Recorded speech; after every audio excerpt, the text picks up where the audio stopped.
चलिए अब देखते हैं अपनी खबरें टॉप 10 और सबसे पहले देखते हैं जयपुर की खबरें।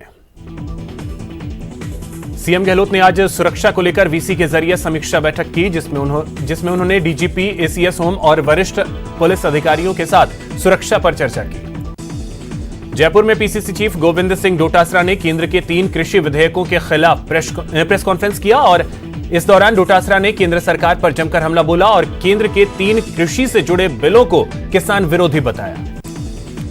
पंचायत चुनाव के पहले फेज के लिए कल सुबह 10 बजे से शाम 5 बजे तक नामांकन किया जा सकेगा। 20 सितंबर को नामांकन की जांच होगी और उसी दिन दोपहर बाद 3 बजे तक नाम वापस लिए जा सकेंगे।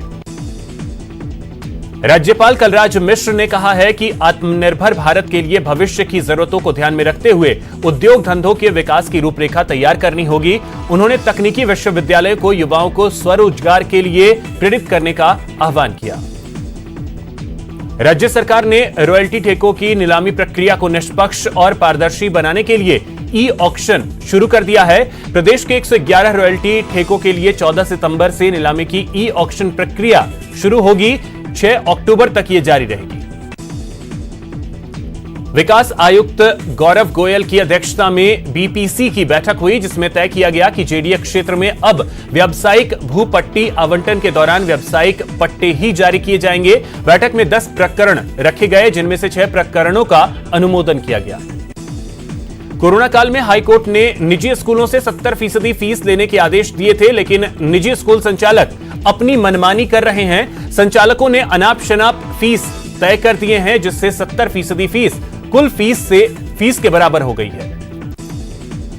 जयपुर में फैल रहे कोरोना संक्रमण को देखते हुए अब मुहाना मंडी के व्यापारियों ने भी मंडी को प्रत्येक सप्ताह के 1 दिन बंद करके सैनिटाइज करने की मांग की है। आपको बता दें कि अभी तक मंडी महीने के अंतिम दिन बंद होती है।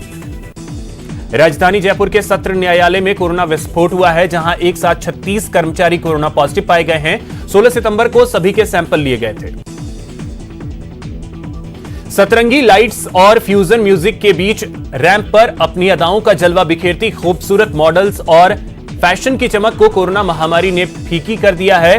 कोरोना महामारी के चलते अब न तो फैशन शोज की चमक देखने को मिल रही है, न ही रैंप पर खूबसूरत मॉडल्स की अदाएं। चलिए अब रुख करते हैं जोधपुर का। जोधपुर पुलिस ने अवैध हुक्का बार पर छापा मारा। पुलिस ने छापे के दौरान 3 हुक्का और कई तरह के फ्लेवर के हुक्का बरामद किए। पुलिस ने हुक्का बार संचालक को गिरफ्तार कर लिया। जोधपुर में गाड़ी चोरी की वारदात सीसीटीवी कैमरे में कैद हो गई। जोधपुर जयपुर रोड पर अवैध सोना पकड़ने गई डीआरआई राजस्व निदेशालय की टीम पर फायरिंग हुई। हमले में डीआरआई के एक गवाह को गोली लग गई। पंचायतों के परिसीमन के विरोध में नाडा गांव के लोगों ने पंचायत चुनाव के बहिष्कार का ऐलान किया है। जोधपुर में जय नारायण व्यास विश्वविद्यालय में कर्मचारियों ने विरोध प्रदर्शन किया। कर्मचारी 7 सूत्री मांगों को लेकर कई महीनों से आंदोलन कर रहे हैं। जोधपुर में पंचायत चुनाव में बीएलओ के तौर पर तैनात शिक्षक की मौत हो गई, जिसके बाद परिजनों ने हंगामा किया। उन्होंने मौत की जांच की मांग की। भारी बारिश के बाद जोधपुर की सड़कें बदहाल हो चुकी हैं, जिससे लगातार हादसे हो रहे हैं। जोधपुर में कोरोना के बढ़ते मामले के बाद मेडिकल कॉलेज के प्रिंसिपल जीएल मीणा ने एमडीएम अस्पताल का औचक निरीक्षण किया।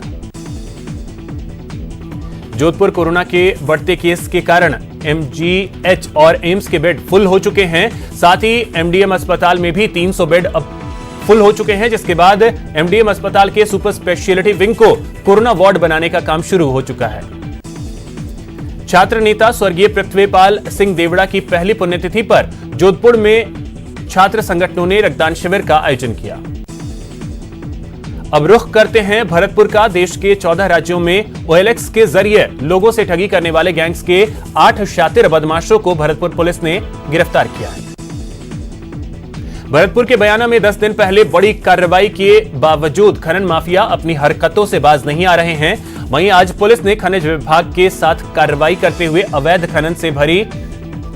बजरी से भरी 3 ट्रैक्टर ट्रॉलियों को जब्त किया।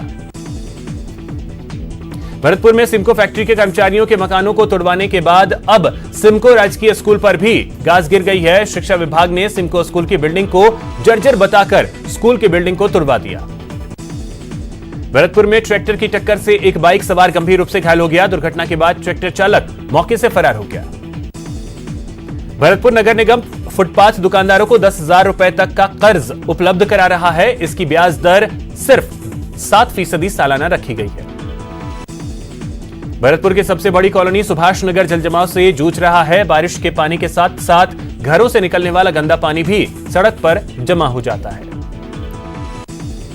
भरतपुर के कामा में बनी टंकी से पानी तो मिलता नहीं है, खतरा जरूर बना हुआ है। इस टंकी में 20 सालों से पानी नहीं आया है और अब यह पूरी तरीके से जर्जर हो चुकी है। भरतपुर के हाथी का नगला में जलभराव की समस्या से परेशान होकर लोगों ने कलेक्ट्रेट पर प्रदर्शन किया और ज्ञापन सौंपा। भरतपुर में ग्रामीणों ने एसडीएम को ज्ञापन सौंपकर कुम्हेर पंचायत समिति के गांव लखन के ग्राम विकास अधिकारी को हटाने की मांग की। भरतपुर का केवलादेव राष्ट्रीय उद्यान इन दिनों प्रवासी पक्षियों के कलरव से गुंजायमान हो रहा है। अब रुख करते हैं कोटा का। कोटा जिला प्रभारी मंत्री लालचंद कटारिया और यूडीएच मंत्री शांति धारीवाल ने चंबल नदी हादसे में मारे गए लोगों के परिजनों से मुलाकात की और सहायता राशि के चेक सौंपे। कोटा पुलिस ने शराब तस्करों के खिलाफ बड़ी कार्रवाई करते हुए 3 आरोपियों को गिरफ्तार कर उनसे भारी मात्रा में शराब और एक जीप बरामद की। कोटा में आरपीएफ ने रेलवे के ई टिकट की दलाली करने वाले 3 दलालों को गिरफ्तार किया है। कोटा में पुलिस ने पटना अहमदाबाद एक्सप्रेस से 9 बाल मजदूरों को मुक्त करवाया। पुलिस ने इस मामले में 4 आरोपियों को गिरफ्तार किया। कोटा में डरा धमकाकर स्कूली छात्रा के साथ रेप करने के आरोपी को पुलिस ने गिरफ्तार कर लिया है। कोटा के उड़िया बस्ती में संदिग्ध हालत में एक महिला की मौत हो गई, जिसके बाद परिजनों ने ससुराल पक्ष पर जहर देकर हत्या करने का आरोप लगाया है। वहीं मोर्चरी के बाहर परिजनों ने उचित जांच करवाने और आरोपियों की गिरफ्तारी की मांग को लेकर प्रदर्शन किया। कोटा में पुलिस ने अवैध हथियार के साथ एक अपराधी को गिरफ्तार कर लिया है। गिरफ्तार हिमांशु पर चोरी और लूट के कई मामले दर्ज हैं। कोटा नगर निगम ने ऑफलाइन जन्म प्रमाण पत्र बनाना बंद कर दिया है, जिसके बाद आमजनों की मुश्किलें बढ़ गई हैं। कोटा में आर्थिक रूप से कमजोर परिवार की महिलाओं को मास्क, कपड़े के थैले और सैनिटरी नैपकिन वितरित किए गए। सेवा सप्ताह के 5वें दिन बीजेपी ने कोटा के ग्राम पंचायत कसार में विशाल रक्तदान शिविर का आयोजन किया गया, जिसमें बीजेपी कार्यकर्ताओं ने बढ़ चढ़कर रक्तदान किया।